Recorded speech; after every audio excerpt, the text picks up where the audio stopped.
दिल्ली के राजेंद्र नगर में कोचिंग में 3 स्टूडेंट्स की हुई मौत के मामले में बहुत बड़ा खुलासा हुआ है।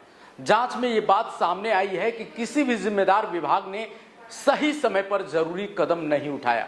इसका नतीजा ये रहा कि कोचिंग संस्थान बिना किसी मानक के अवैध रूप से क्लासेस चलाता रहा और इस वजह से ये 3 जानें चली गईं। इस हादसे के लिए दिल्ली सरकार भी कम गुनहगार नहीं है। उसने भी समय रहते कोई एक्शन नहीं लिया और इस कारण से कोचिंग संस्थान की मनमर्जी जारी रही। इस पूरे मामले में क्या कुछ सामने आया है, चलिए विस्तार से आपको बताते हैं। अभी भी इस मामले के बाद से जो जांच चल रही है उसकी फाइलें अलग अलग विभागों में दौड़ाई जा रही हैं, लेकिन हर विभाग के अधिकारी एक दूसरे पर ठीकरा फोड़ने की तैयारी में हैं। अब सोच सकते हैं आप कि देश की राजधानी दिल्ली में जब ये स्थिति है तो और जगहों की तो बात ही छोड़ दीजिए।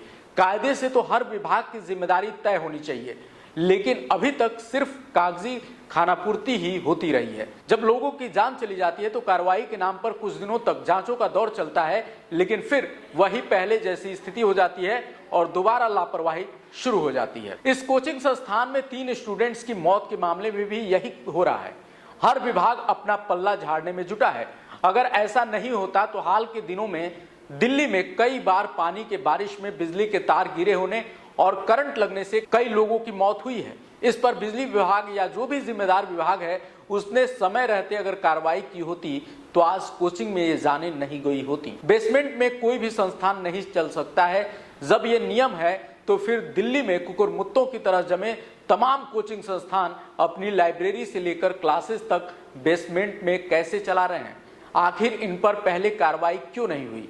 जब ये सालों से ऐसा कर रहे हैं, अगर पहले कार्रवाई हुई होती तो शायद ये 3 जानें आज नहीं गई होती।